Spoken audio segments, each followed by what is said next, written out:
Hi adventurous people, it's me Rose, and for this video guys is I will be doing unboxing, kaya naman tara, samahan niyo ako.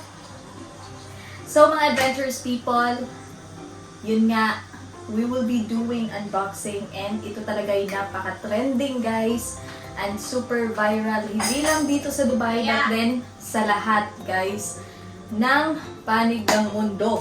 As in, worldwide talaga nagtitrending yung product na to guys. And guess, ito nga ay ang charan! Ito nga yun guys ay yung Fix Dessert Chocolatier. So tingnan nyo naman oh. Talagang trending na trending to guys. Kaya syempre hindi ko papalagpasin na i-unboxing ito at i-share sa inyo dito sa aking vlog. And actually guys, itong mga chocolates na to, sobrang hirap talaga siyang i-order. As in. At talagang laging nag-out of stock.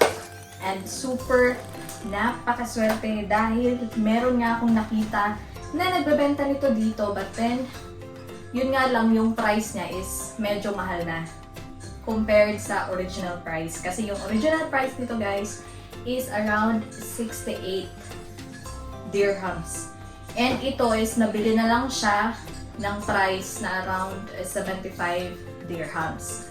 So guys, ayan, mag-unboxing na tayo.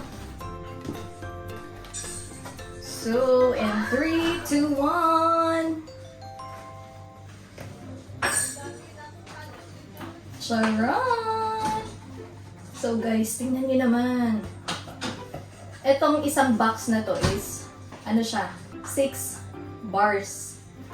So, bali nabili ko siya guys for around 450. 6 pieces bar. So, diba? Sobrang dami. And it is all yung trending na flavor. Yung can't get enough of it. So, diba? Ito yung pistachio flavor na meron siyang yung kunafa. Kunafa ba yun? Yung sa Arabic. So, yun guys. So, ito nga yung napaka-trending na flavor. Diba? So, sobrang dami. Dami nito guys. Paano ba naman natin to makakain? Sobrang dami.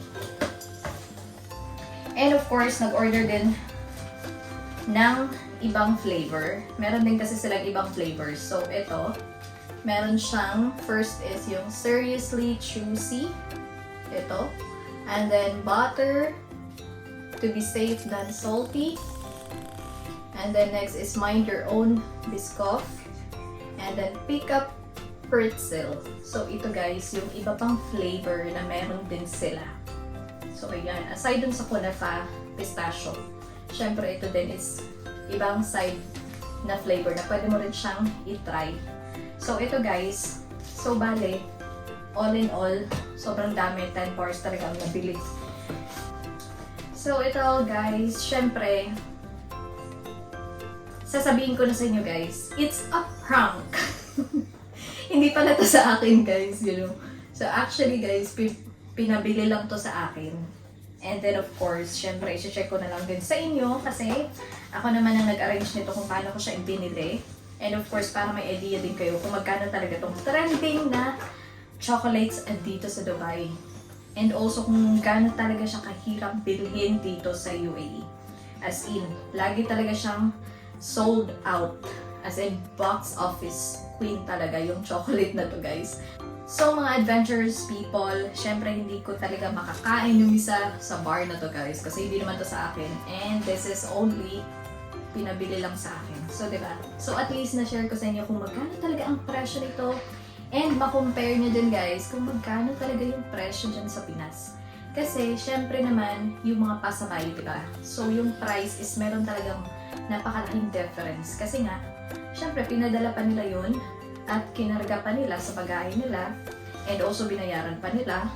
So, talaga namang mahal din yung price dyan sa Philippines. So guys, syempre, yun naman ang aking ginawa for this video and I hope you enjoy and thanks for watching. Bye!